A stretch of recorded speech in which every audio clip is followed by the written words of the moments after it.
Bannakibiina kya NP bana 32 baleeteddwa Kkooti Yamagye Emakindye nga bava mu kkomero okuli Kitalya ne Luzira ng'omusango gwabwe gutandise okuliwa ku ssaawa 5 zennyini ez'okumakya mu maaso ga ssentebe wa kkooti eno ey'amagye Bri.gen.freeman Mugabe.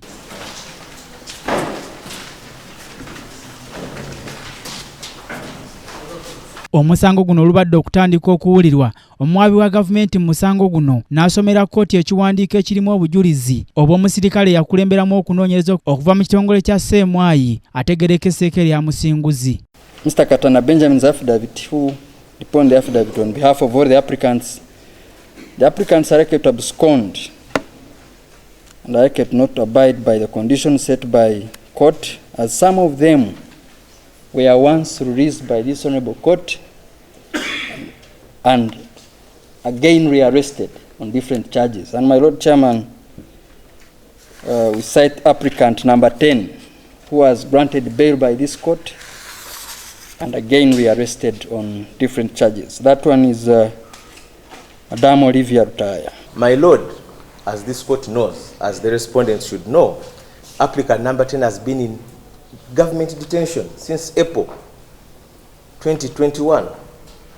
If there is any failure to obey the terms of this court, have been on the people who have her custody. She has been in lawful detention in the hands of government. I don't know how she would be expected to break out of Chitalia to come to General Court Martial.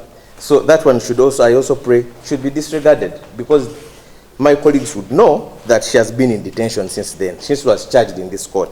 Ekiwandiiko ekisomeddwa kiraze ebimu ku bituli eby'abantu abaaleetebwa okweyimirirwa abantu bano, gamba ng'abamu obutalaga bitundu bituufu mbe bava emirimu gye bakola, era nga mu kiwandiiko kino Musinguzi alaga abamu abajja okweyimirira abantu bano kkooti esaanidde basazeemu. Kino kijje mu mbeera bannamateeka b'abantu bano nga bakulembeddwa mu George Musi ne bategeeza kkooti nga munnamateeka ono n'abakulemberamu okunoonyereza bwe batalina buyinza bukakasa abantu abajja okweyimirira abantu baabwe. The matters regarding how substantial sureties are or which sureties have been rejected, I don't know whether the respondents are privy to the court ruling that some sureties have been rejected, because no surety has been rejected as since we wait for the court ruling. The matters regarding substantiality of the sureties are at the discretion of this court, and that's what we await in the ruling. That was adjourned to 26th, which is today. You cannot serve us today In an court. affidavit in court over some people who have been in jail for over a year, and you expect us to again ask for an adjournment that we should respond to this. A bail application takes a whole year to be responded to, and then court makes a ruling. I think George Musi agasseeko nti n'omuntu ayogerwako Musinguzi agambibwa okuba nga yeewandiise bino tajjangako mu kkooti eno, n'olwekyo ne bategeeza kkooti eno nti ebyo byonna ebyogeddwa bifubwe fufululufu. Ekirala tukaatiriza nti okusaba okweyimirirwa ddembe ly'abantu liba bassemateeka, era terina kugibwawo na bintu bya lusaagosaago ng'oludda oluwabi lubitwala.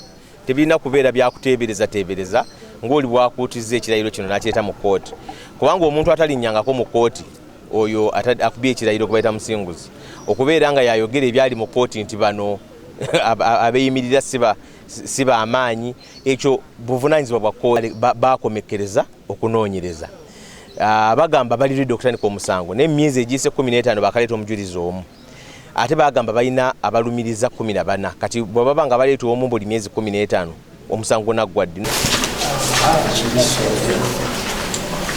Kinajjukirwa nti abantu bonna bano 32 bakwatibwa ku kigambibwa nti basangibwa n'ebibwatuka, era nga bano basibiddwa emyezi egisoba mu 15. Wetuukidde wano nga bannamateeka baabwe beemulugunya ku ludda oluwabi musango guno, nga we butuukidde obudde obakaleeta abalumiriza omu yekka kye bagamba nti kityobola eddembe lyabwe, nga n'abantu baabwe batambudde obwoyo okubagwa ku magulu nga mpaawo okufuna bwenkanya mu kkooti eno. Nze Omulangira Junju Moses, KTV amalindirire.